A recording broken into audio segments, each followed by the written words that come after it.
Ni yiero tim kawuono to onge jachung' moro amora malaro kom tend piny Kenya manyalo yudo loch e tielo mokuongo mar yiero. Ma en kaluwore kod duoko mar ombulu man paro mogol kawuono gi kod kambi mitimo nonro mar TIFA moketo Raila Odinga gi atamalo 49 ka William Ruto luwe gi atamalo 41. Penjo maduong' makoro nitie sani en ni to yo mane ma josiasa geto yudo godo loch e tielo mokuongo. George Bati miyo tielo mokuongo. George Bati miyo waler. Kaka saa medo ng'adore motelo ne yiero maduong' tich ariyo mar juma manyien, kendo kembe matimo nonro mag ombulu mar paro bende osegolo duoko margi mar nonro mogik e mbi mar josiasa ahinya malaro kom jatend piny. Josiasa koro keto kalam e wi otas, gigoyo kwano, kendo ranyisi ariyo ema gitiyogo: pogo kod medo. Kaluwore kod duoko mar ombulu mar paro ma osebed kigolo e pacho ka gi kembe mag nonro, kade otim yiero kawuono onge jachung' moro amora malaro kom jatend piny made oyombo e tielo mokuongo. Kata kamano, nitie atamalo moro ma pod nyalo miyo achiel kuomgi yudo loch poni gigoyo kwano mariek. Gin jok ma nyaka sani pok ong'ado jachung' ma gisiro lwedo. E duoko mar ombulu mar paro mogik ma ogol kod kambi mar TIFA kodong' matin ne juma achiel to ji dhi e yiero, bang' ka opach ji 2,268, jalar kom tend piny Kenya gotiko mar Azimio la Umoja One Kenya Raila Odinga ni malo gi atamalo 49, ka iluwe gi jachung' kod otiko mar UDA William Ruto mani kod atamalo 41. George Wajakoya mar Roots Party atamalo 2, ka David Mwaure mar Agano Party ni kod atamalo 0.2. Nonrono oyango ni atamalo 8 mag jogo ombulu pok oyango jachung' ma gibiro siro lwedo e kinde mar yiero.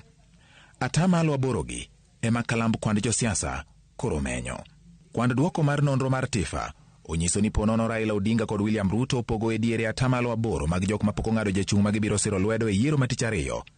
Raila Odinga biro yudo atamalo 53 ka William Ruto yudo atamalo 45. En kwano mane ma josiasa nyalo tiyogo mar yudo kwan mamalo mag jogo ombulu ma pok ong'ado wach? Janon weche siasa Dr. Joseph Obosi kolonwa kwanono. Mondo ibed scientific maber, imiyo jogi proportion ni 8% ni en out of percentage ma jogi godo kucho. Koro in gi 49% mar 8 ni. To moro cha joka bende man gi 1.9 or 41. Ekang no osud mbele. Manyiso ni percent mar 50 ok bitamore yudore. Idhi yude, biro mabedo mana hono koko yudore.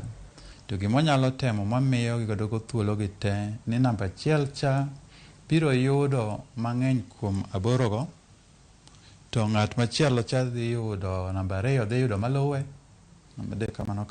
To gin yore mage manyaka giti godo mar ywayo jogo ombulu mathoth e kinde ni mag yiero? Sani nyaka josiasa go ti gi yore te. En mana ni yore mag dhi ti nyaka ang gibed gosiepe, nyaka giti gi jofwamb weche, nyaka gibed gi door to door, nyaka gibed gi propaganda, nyaka ang gibed gi maketo galamoro. E galamoro emomiyo no thoth jogi temo bedo gi rally kuonde mag paro ni ginegi ji kabisa. Maka gineno joneno ka picha golo ni oganda makwar to gikome gini makarin waseka. E yor mar siasa e Kenya ka wuoth mar dot to ot ka ot no ema dhi konyo seche gi maduong'e moloyo. Gin ema koro ng'ato to karin manji ko dhi e kora tich ariyo. Ito karin kanyo. Yani pakaloko bi korwaka ok na ka wayombo. Oko bing'e chak bedo machiegni gi jotelo chon. To mane kaka ji loko pachi gi pejo sechegi. E wi riwruoge mag siasa, Azimio la Umoja One Kenya ni malo kod atamalo 46, ka Kenya Kwanza ni kod atamalo 36. Atamalo 11 wacho ni gionge kod riwruok moro amora mar siasa magisiro, ka atamalo 5 to ne ong'wonye pachgi. Kaluwore kod duoko mar nonro mar TIFA, jo Kenya mathoth wacho ni kom mar gavana ema gidich go ahinya gi atamalo 29, ka iluwe gi kom jatend piny gatamalo 28, kom MCA ni thuolo mar 3 gatamalo 21, kom jaod bura gi atamalo 12, kom jaod bura mar kaunti kod mano mar senate gatamalo 1 moro ka moro, katamalo 8 to pok ong'ado wach e wi kom magidich ga ahinya. Nonro no bende oyango ni atamalo 58 ni kod yie gi duol mar IEBC ni biro timo ombulu makare, katamalo 80 mag jok mane okaw pachgi wacho ni ok gipar ni tulo nyalo muoche pacho ka tok yiero, to atamalo 9 kende emane kod luoro ni tungni nyalo bedo e pacho ka. Duoko mar ombulu mar paro mar kambi mar Infotrack matich ariyo bende nyo keto Raila Odinga nyime gatamalo 49 ka iluwe gi William Ruto gi atamalo 42, George Wajakoya atamalo 3, David Mwaure mani kod atamalo 0.6 ka atamalo 6 pok oyango jal ma gibiro siro. Kambi mar Ipsos bende bang' timo nonro margi oketo Raila Odinga nyime gi atamalo 47 ka iluwe gi William Ruto gi atamalo 41, George Wajakoya ni kod atamalo 2.9 ka David Mwaure ni gi atamalo 0.6 ka atamalo 9 to pok ong'ado wach kuom jalo ma gibiro siro. George Bati, Ramogi TV.